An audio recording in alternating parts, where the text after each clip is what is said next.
हाय, क्या हाथ साफ करना भी कोई रोग का लक्षण हो सकता है? क्या दरवाज़ा बंद करना या खोलना भी कोई बीमारी का लक्षण हो सकता है? क्या कोई काम एकदम परफेक्ट करना किसी डिजीज़ का भाग हो सकता है? कंफ्यूज्ड? आदत या रोग? डिजीज़ या हैबिट? जी हाँ, आज मैं उसी चीज़ की बात कर रहा हूँ जिसे सामान्य तरीके से डाउटिंग डिसीज कहा जाता है। डॉक्टर इसे ओसीडी कहते हैं। ओसीडी यानी ऑब्सेसिव कंपल्सिव डिसऑर्डर। तो आइए हम समझते हैं कि ओसीडी है क्या। ओसीडी यानी डाउटिंग डिजीज और हिंदी में उसे धुन रोग कहा जाता है। तो ओसीडी है क्या? ओसीडी के सामान्य तरीके से दो अंग हैं। एक अंग को ऑब्सेशन यानी कि विचार दबाव कहा जाता है और उसका दूसरा अंग कंपल्जन जिसे क्रिया दबाव कहा जाता है। तो आइए ओसीडी को समझने से पहले हम उसके दो अंग को समझें, क्योंकि उसे समझकर ही हम ओसीडी को समझ पाएंगे। तो पहला अंग है ऑब्सेशन।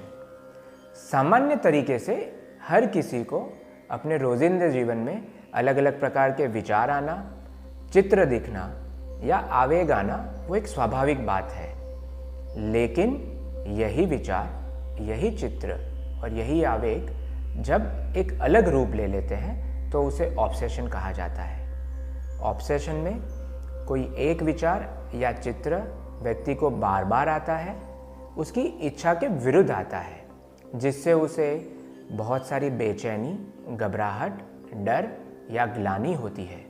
इसी के साथ वो व्यक्ति उससे दूर भागने की कोशिश करता है, उसे रोकने की कोशिश करता है, फिर भी वो निष्फल रहता है। उसे समझ रहती है कि मेरे ये विचार, चित्र या आवेग अर्थहीन है, उसका कोई मतलब नहीं बनता, ये कोई लॉजिकल नहीं है, फिर भी वो व्यक्ति उस विचार को रोक नहीं पाता। तो तभी ऐसे विचार को ऑब्सेशन कहा जाता है। अब जिस किसी व्यक्ति को इस प्रकार से विचार आना शुरू होते हैं, उनको अलग अलग भावनाएं होती है, लेकिन ये भावनाएं सकारात्मक ना होकर नकारात्मक है, जैसे कि डर लगना, दुख होना, पछतावा होना, बेचैनी महसूस करना या चिंता महसूस करना। तो अब हर कोई व्यक्ति जो इस भावनाओं से पसार होता है वो उससे दूर भागना चाहता है।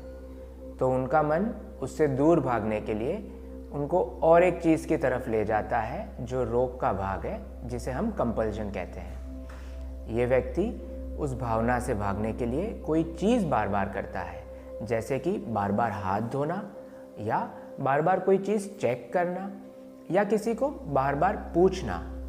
जब वो शारीरिक रूप से ये चीज़ बार बार करता है तो उसे शारीरिक कंपल्जन कहा जाता है।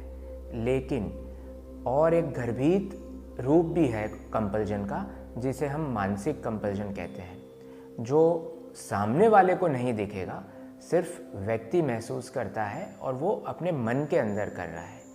मन में बार बार गिनती करना, जैसे कि 1, 2, 3। मन में भगवान का नाम बार बार लेना, किसी चीज़ का रटन करना।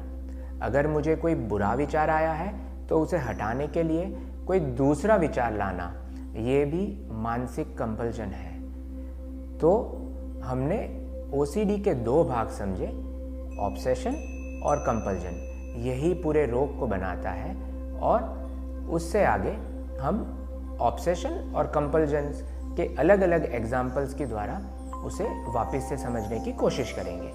ऑब्सेशंस और कंपल्जन्स को विस्तार से थोड़ा समझने की कोशिश करते हैं, क्योंकि ओसीडी एक ही प्रकार में नहीं प्रस्तुत होता। ओसीडी के बहुत सारे रूप हैं और इन सभी रूप को समझना बहुत ज़रूरी है, क्योंकि हम सब ने देखा कि जब कोरोना महामारी इस दुनिया में आई, उसके बाद बहुत सारे लोगों को अलग अलग मानसिक तकलीफ़ हुई और उसमें से सबसे बड़ी मानसिक तकलीफ़ या सबसे इम्पॉर्टेंट मानसिक तकलीफ़ जो देखने में आई और लोगों के बीच में उसकी जागृति आई, वह ओसीडी है। तो ओसीडी के जो हमने आगे समझे कि उसके दो अंग हैं, ऑब्सेशंस और कंपल्जन्स। तो आइए ऑब्सेशंस के कुछ एग्जाम्पल्स यानी कि उसके कुछ उदाहरण समझने की हम कोशिश करते हैं। ऑब्सेशन का सबसे कॉमन उदाहरण है साफ सफाई यानी क्लीनलीनेस के रिलेटेड ऑब्सेशन। किसी को हाथ बार बार साफ करना या कोई चीज़ बार बार साफ करने की एक रेगुलर आदत पड़ जाती है, वह आदत ना होकर वह ऑब्सेशन के कारण की जाने वाली क्रियाएं हैं। यानी उसे बार बार मन में ये डाउट होता है कि क्या मेरे हाथ साफ तो है ना, क्या मेरे नाखून साफ तो हो गए। इस तरह के बार बार मन में डाउट होना क्लीनलीनेस के रिलेटेड, वह क्लीनलीनेस के रिलेटेड ऑब्सेशन है।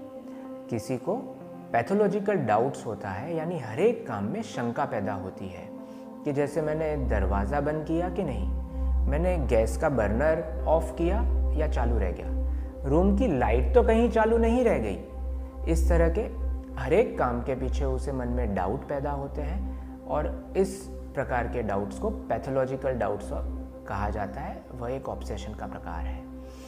साथ साथ में बहुत सारे लोगों को मृत्यु के रिलेटेड या बीमारी के रिलेटेड डाउट्स आते हैं कि क्या मुझे ये तकलीफ़ तो नहीं हो जाएगी, तो इसे भी एक प्रकार के ऑब्सेशन के रूप में देखा गया है। किसी को सिमेट्री और परफेक्शन का ऑब्सेशंस होता है यानी हर एक चीज़ एक स्पेसिफिक सीक्वेंस में चाहिए या स्पेसिफिक तरीके से हो तभी उसका मन शांत होता है। और ऐसे डाउट जब बार बार आते हैं कि ये बराबर हुआ कि नहीं, ये बराबर मैंने रखा कि नहीं, ये परफेक्ट है कि नहीं, इस डाउट्स को परफेक्शन के रिलेटेड ऑब्सेशन कहा जाता है। आपको मान के ताज्जुब होगा कि बच्चों में भी ऑब्सेशंस बहुत कम उम्र से देखने में आते हैं। 6 से 8 साल की उम्र में भी ऑब्सेशंस देखने में आते हैं और वहाँ पे खास करके बच्चों को माँ बाप के चले जाने का डाउट पैदा होता है। उनके मन में ऐसे विचार आते हैं कि पापा को कुछ हो जाएगा, मम्मी का एक्सीडेंट हो जाएगा, पापा गुजर जाएंगे। ऐसे अलग अलग प्रकार के उनके मन में विचार आना चालू होते हैं जिससे वो डर जाते हैं और वही विचार फिर रिपीट होते हैं। तो बच्चों में भी खास करके ऑब्सेशंस देखे जाते हैं। इस ऑब्सेशंस को डील करने के लिए मैंने कहा था हर कोई कंपल्जन करता है।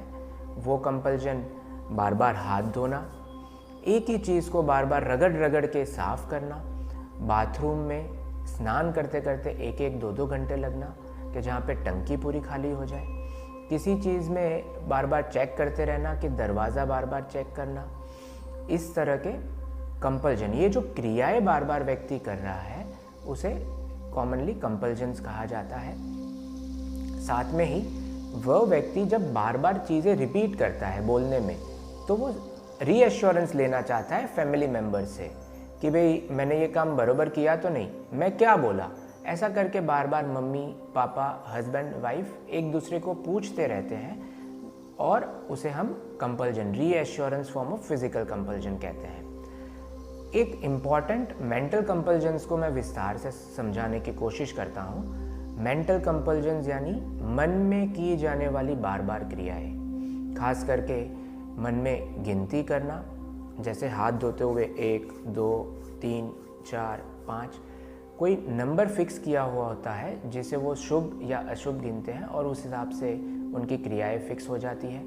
भगवान का नाम बार बार लेते हैं। डर पैदा हुआ, जैसे बच्चे को ये डर पैदा हुआ कि पापा मम्मी चले जाएंगे तो भगवान का नाम उसने बार बार लिया, राम राम राम राम राम राम। तो ये मानसिक कंपल्जन दूसरे को नहीं दिखेगा, मन में वो कर रहा है। उसी तरह से जैसे किसी को मृत्यु की इमेज आई, इमेज यानी कि चित्र देखना, खुली आंख पे चित्र देखना, तो वो जो चित्र दिखा उसे मृत्यु का, तो वहाँ पे वो उस चित्र को रिप्लेस करेगा उसी व्यक्ति को जिंदा देखकर।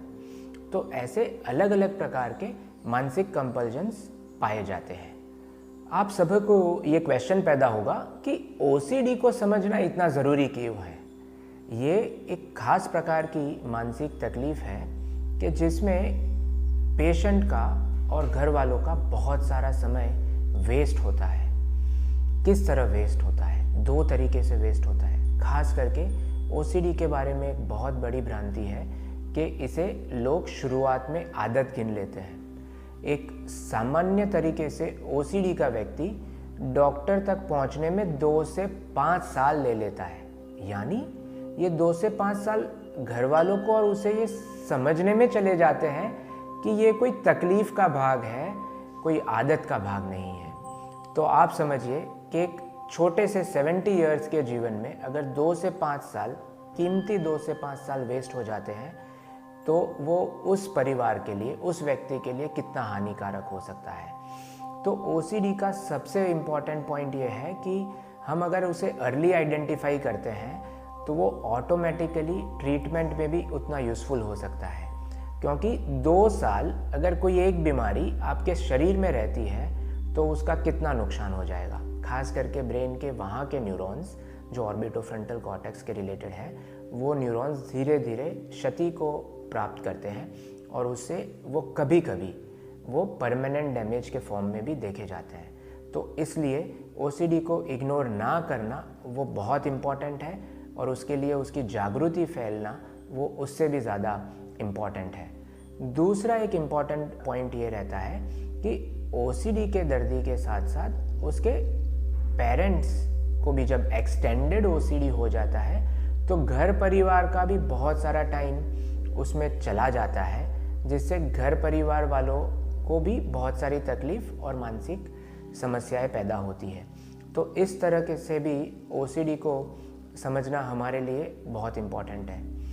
तीसरा एक इम्पॉर्टेंट पॉइंट ये है कि OCD की ट्रीटमेंट जब हम चालू करते हैं, सामान्य तरीके से अगर हम कोई भी रोग की बात करेंगे, टाइफाइड हुआ तो 10 दिन में ठीक हो जाएगा, अगर मलेरिया हुआ तो 5 दिन में ठीक हो जाएगा। लेकिन मानसिक रोग ज़्यादा टाइम तो लेते हैं, लेकिन OCD उससे भी ज़्यादा टाइम लेता है। वो कम से कम 3 महीने, कुछ रिज़ल्ट 50% से अबाउ रिज़ल्ट आने में उसमें लग जाते हैं। तो ये समझना बहुत ज़रूरी है कि OCD में धीरज वो सबसे इम्पॉर्टेंट चीज़ है, क्योंकि क्लाइंट ये इम्पेशेंट हो जाते हैं। वो डॉक्टर को कहते रहते हैं कि सर ठीक नहीं हुआ, ठीक नहीं हुआ। डॉक्टर भी इम्पेशेंट होने लगते हैं और फटाफट दवाइयाँ चेंज होना, दवाइयाँ बढ़ना, जिससे फ़ायदा नहीं होने वाला। फ़ायदा धीरे से 3 से 6 महीने में ज़्यादातर क्लाइंट्स में देखने में मिलता है। तो इस तरह से OCD को समझना बहुत ही ज़रूरी है।